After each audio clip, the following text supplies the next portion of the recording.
আসসালামু আলাইকুম আরহামাতুল্লাহি ওয়াবারাকাতুহু। কেমন আছেন সম্মানিত দেশবাসী?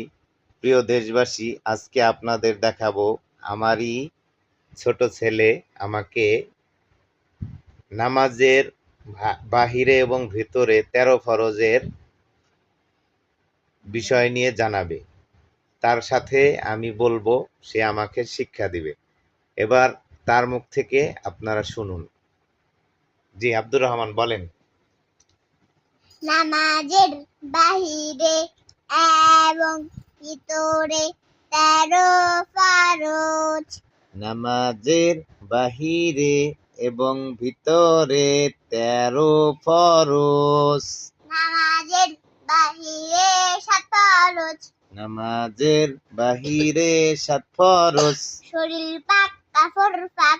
শরীর পাক কাপড় পাক। নামাজের জায়গা পাক।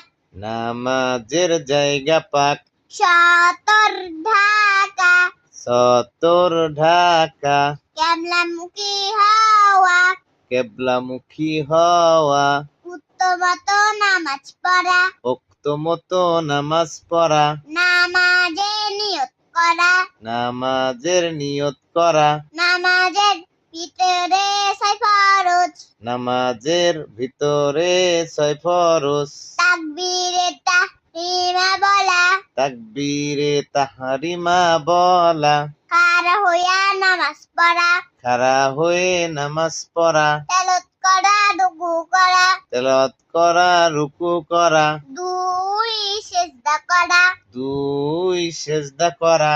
আখিরি বৈঠক। আখেরি বৈঠক। আমিন। সম্মানিত দেশবাসী, দেখলেন এই ছোট্ট শিশু, মাত্র ৫ বছর বয়স, ৫ বছর এখনো পূর্ণ হয় নাই, তো সে কত সুন্দর করে নামাজের ভেতরে বাহিরে ১৩ ফরজের মাসালাগুলো একটি একটি করে বলল। আসলে আফসোসের বিষয়, আমরা দেখেন কত মানুষ নামাজ পড়তেছি ২০ বছর ৩০ বছর বয়স হয়ে গেছে নামাজের, এবং নিজের বয়স হয়ে গেছে ৪০ থেকে ৭০ বছর ৬০ বছর, এখনো সাজিয়ে গুছিয়ে আমরা নামাজের ফরজ সমূহগুলো বলতে পারি না। আসলে অনেকেই করতে করতে, নামাজ পড়তে পড়তে হয়তো সিরিয়াল ভাবে বলতে পারবে না, হয় অনেকেরই সঠিক ফরজগুলো, তবে জানা থাকলে এটা সহজ হয় আমল করতে। সবাই ভালো থাকবেন, আব্দুর রহমানের জন্য দোয়া করবেন। আসসালামু আলাইকুম।